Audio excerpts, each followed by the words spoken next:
Baik, Assalamualaikum warahmatullahi wabarakatuh.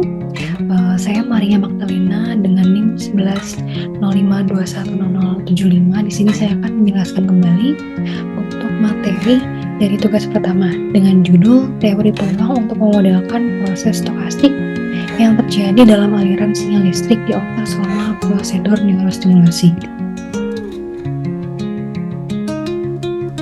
Jadi hal yang melatar belakangi karena aktivitas listrik ini merupakan hasil dari interaksi kompleks antara jutaan neuron yang saling berkomunikasi melalui sinyal listrik dan kimiawi. Dalam konteks neurostimulasi, contohnya seperti TMS atau transcranial magnetic stimulation atau juga deep brain stimulation atau DBS. Sinyal eksternal diberikan untuk memodulasi aktivitas syaraf tertentu. Untuk memahami dan memprediksi dinamika ini dapat digunakan teori peluang dan proses stokastik yang menjadi alat pendekatan penting untuk menganalisis dan memprediksi terhadap fluktuasi dari sinyal EEG dan respons sistem saraf terhadap rangsangan. Dengan demikian, penggunaan teori peluang ini sangat relevan dalam biostatistika, khususnya dalam pengembangan sistem brain komputer. Tujuan dari konsep hal ini adalah yang pertama memodelkan sinyal EEG, kemudian menganalisis dan juga membangun model jaringan saraf spiking atau SNN untuk mengklasifikasikan kondisi stimulasi. Metodologinya sama halnya seperti sinyal EKG, di mana dilakukan simulasi pre-processing dengan bandpass filter, kemudian analisis spektral pada berbagai frekuensi, kemudian melakukan simulasi menggunakan proses Poisson dan juga pemodelan menggunakan model spiking neural network.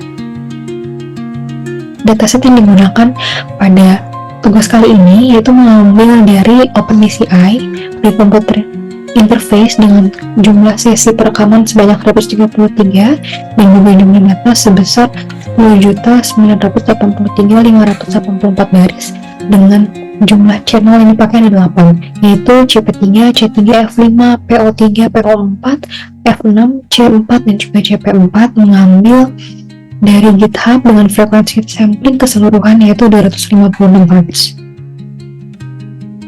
Kemudian, langkah pertama adalah kita ingin melihat bagaimana visual sinyal EEG untuk masing-masing channel. Sebelah kiri terdapat EEG dalam multiple channels di mana semua dijadikan satu. Kemudian sebelah kanan adalah visualisasi EEG per channel di mana 8 channel tersebut mempresentasikan aktivitas listrik di lokasi spesifik selama perekaman open sesi BCI dan memperlihatkan perubahan amplitudo yang dinamis dari waktu ke waktu. Selanjutnya adalah melakukan preprocessing dengan menggunakan bandpass filter. Sama halnya dengan EKG, untuk EEG sendiri menggunakan filter bandpass dengan meng-cut off dari frekuensi 1 hingga 50 Hz sehingga akan membuang komponen frekuensi yang terlalu rendah akibat noise seperti gerakan otot, gerakan mata, EMG, dan juga menghilangkan noise frekuensi tinggi seperti gangguan listrik.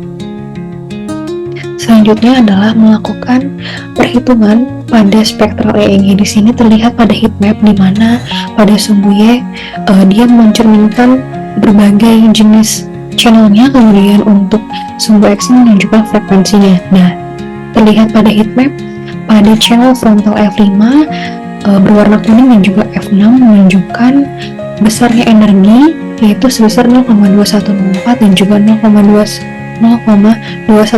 Hal ini mengindikasikan kondisi relaksasi atau aktivitas ringan di daerah frontal atau bagian kepala. Sebelah kanan kita melihat bahwa terdapat nilai bernilai 0 di mana tidak terdeteksi ataupun tidak ada daya sehingga tidak signifikan. Selanjutnya pada area sebelah kanan ada F6, PO4, CP4 dan juga area sebelah kiri yaitu FP5, PO3 dan CP3 menunjukkan aktivitas alfa yang tinggi tetapi tidak terlalu dominan. Di sebelah bawah terdapat persebaran frekuensi dari setiap channel, yaitu kemudian pada delta, alfa, theta, beta, dan gamma. Semakin tinggi nilainya maka akan semakin besar nilai sinyal EEG yang dihasilkan. Kemudian setelah melakukan spektral, kita melakukan visualisasi respon neuron terhadap simulasi dan spike brain present.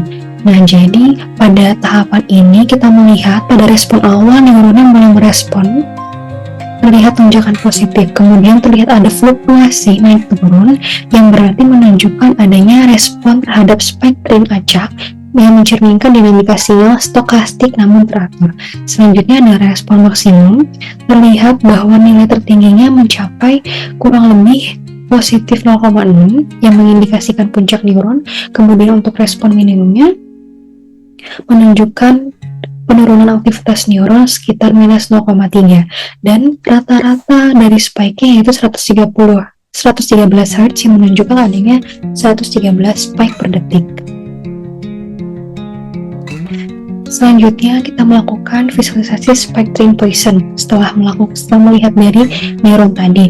Nah, jadi pada visualisasi ini terlihat ada garis hitam yang menunjukkan Poisson spectrum, di mana merupakan rangsangan acak yang diberikan ke neuron model. Jadi laju rata-ratanya sama seperti sebelumnya, yaitu sekitar 113 per detik. Nah, apa itu Poisson spectrum? Poisson spectrum adalah model matematis yang digunakan untuk mensimulasikan tembakan neuron dengan rata-rata laju tertentu. Jadi model ini memang sering digunakan untuk meniru bagaimana neuron menerima impuls dari lingkungan atau dari neuron lain. Nah, jadi pada proses Poisson spectrum ini digunakan proses Poisson homogen di mana peluang muncul spike bergantung pada waktu dan tertuang dalam persamaan berikut.